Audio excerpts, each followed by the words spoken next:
When PGYTECH told me they were sending me the 20-liter OneGo 2, I didn't really think I needed it. I have and love the OneMo 2, and it's been my go-to camera backpack since I've gotten it. So why do I need this 20-liter OneGo 2? Well, after a week or so of use, I can confidently say I think I found my use case for it. But we'll talk about what my use case is in a bit. Let's dive into this bag. Before we begin, I do have to say that PGYTECH did send me this bag to keep, but I'm not getting paid and all my thoughts are my own. That being said, I will say I've been a huge fan of PGYTECH since before I even worked with them, and I absolutely love their bags. I'll have a playlist below with all the videos I've made about PGYTECH products in the description. With that, let's really dive into it. Let's start off by talking about the build quality. So I haven't been using this bag for that long, but I'm already enjoying it. The build quality is on par, if not better feeling, than the other PGYTECH bags I've used, and that's a great thing. PGYTECH bags have held up really well, and I've got no doubt that this one's going to be any different. The materials feel super nice and durable, and I'm not worried about throwing the bag down in dirt or just tossing it around. Everything just feels high quality, even the little touches. From the metal bits to adjust the straps, to the zipper pulls, everything's just super confidence inspiring. Like I said, I've used a lot of PGYTECH bags in the past, and I've put them through their paces, and the build quality has never disappointed me, and I really don't think this bag will be any different. Obviously, time will tell, but so far, I'm really impressed with the build on this bag. Moving on from the build quality, let's talk about the physical design of this bag. It's a bit different from most other bags I've used. At the top, you have this latch system. It's a bit hard to figure out the first time, but it gets easier with use. In this top section, there's a few dividers, but it's a pretty wide open space. This is a perfect spot to put things like action cameras, mics, and other small items. I'll be keeping my Osmo Pocket 3 and my Insta360 up here for quick access. If I'm carrying less gear, it would fit a spare sweatshirt or spare clothes perfectly. Now it's important to note, this top section doesn't fully seal, it's a bit open on the sides. I'm not really worried about gear falling out, but it may not be weather tight, and you should keep an eye on it just in case. Now I do want to mention, due to the clasp mechanism this top opening uses, you can't really overstuff this pocket. It's not like a roll top where you can open it up, expand it, and really tighten it and stuff it down. With this clasp mechanism, you really have to fill this perfectly or it won't close at all. Now, I think this is a worth it trade-off. I'd rather have this on this bag than something like a roll top because I can easily get into it. And like I said, this is where I'm going to be keeping my cameras I want quick access for, like my Osmo Pocket 3. There's no external pockets on the front of this bag. On smaller bags that I daily carry a bit more, I like a few external pockets on the front, but I didn't feel like I needed for this bag, especially because on the left side, you do have a pocket that holds small things like pens, business cards, or a portable charger. Now, this pocket is behind a water bottle sleeve, so it can be a bit annoying to open, especially if you already have a water bottle in front of it. On the right side, there's also a water bottle pocket.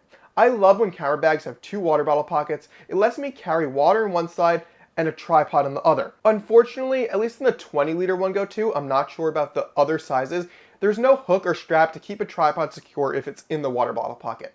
However, it does come with straps to attach the tripod to the bottom of the bag, and this works perfectly fine. The right side of this bag also has side access. Normally, I could care less about having side access, and that's still the case. I don't use side access that much. However, when I have used the side access on this bag, it felt like I was fighting the flap. I wish it just opened a bit wider. I had a hard time getting my camera in and out because I couldn't open it wide enough. It was still nice to have when I used it, but it wasn't my favorite side access pocket I've ever used. Moving to the back of this bag, it's got this interesting looking padding meant to keep you cool and comfortable. While it did keep me comfortable, I found it was just a little too flat. I would have liked it to have some more air channels and a little thicker to get off your back a bit more. Also on the back of the bag, there are the straps. These straps felt pretty solid, and there is a good amount of padding, but it doesn't overdo it. One thing I really appreciate from PGYTECH is how they learn with each new bag.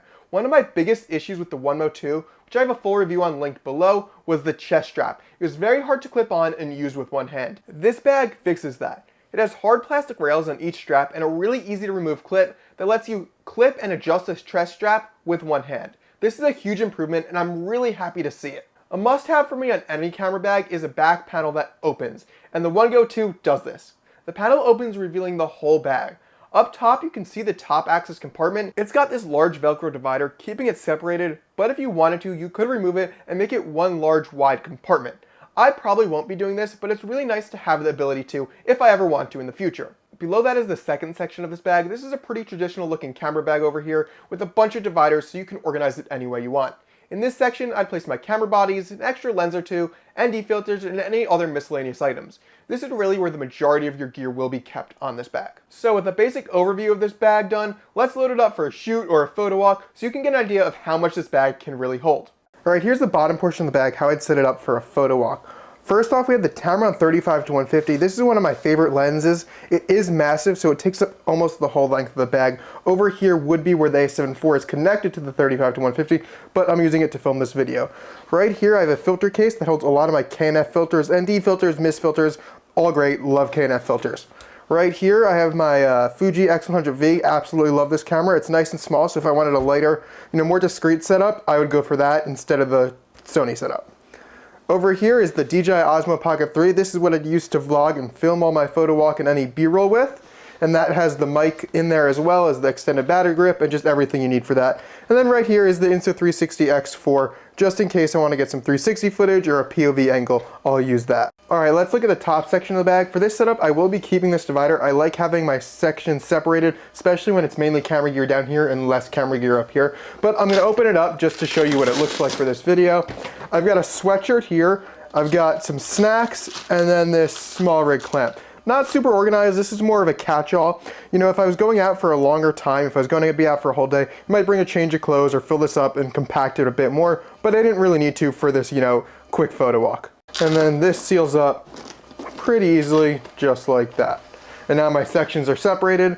I can get to all this gear through this top access. I can get to this through this rear back access like you see now, or through the side access. So let's show you the side access pockets. So here on the right side of the bag, we have our side access. It opens pretty easily with the zipper. Like I said, I do wish it opened a bit wider. It's just a bit tight. As you can tell, this was a bit open already. This is another zippered pocket where you have your battery storage with indicators to let you know when they're dead or charged. And that's pretty much all there is in here. There's 4 pockets and maybe a little thing to hold a pen right here. And then you can grab the camera really easily right here, pull it out, just like you would with any other side access bag. This over here is what you see of the top section. It does cut into the side access. It's a bit weird, but I think to open it nicely with the zippers, they have to show that, so not a big deal. All right, back on the left side of the bag, I've got my 24-ounce wallet in here. I don't think you could fit a much bigger water bottle in here. This feels already pretty tight as it is. We're gonna open up this pocket now, and we'll reveal not side access, but just general storage. I've got a couple pens in here, nothing crazy, a portable charger, and that's it. You could also really put a couple little small things in here. This would be a great pocket for keys or your phone if you didn't want to leave those out. Zipping this pocket up when you have the water bottle in, if you have thicker items like this thicker portable charger in here, can be a bit difficult, so I find myself taking the water bottle out first, then zipping it back up, and then putting the water bottle back in. Now we're looking at the bottom of the bag. I do really like that this bag sits flat no matter how loaded or unloaded it is, but you'll notice on the bottom of the bag and a lot of other places there are these little loops. The bag comes with a couple of straps that you can use to attach things to these loops. This is where I would put my tripod if I needed one on the shoot, or if I had a small gorilla pod, I could also put it in the water bottle pocket. So how will I be using this bag? For me, the 20-liter OneGo 2 is the perfect bag for a small photo shoot or a longer photo walk. I'll be grabbing this when I don't need the extra size and capacity of the OneGo 2. It can fit everything I need for a day out perfectly while still staying pretty slim, which is awesome. I'll be leaving the OneGo 2 for larger projects where I'm packing a full video and photo kit or doing a lot of traveling. This is a bit less of a review and more of an overview of the OneGo 2. If you're interested in seeing a full review after I have more time with the bag, let me know in the comments below. If you're interested in any of the other PGYTECH bags or products I've reviewed, I'll have a playlist link below for you to check out. For now, go ahead and shoot some photos. Thanks for watching.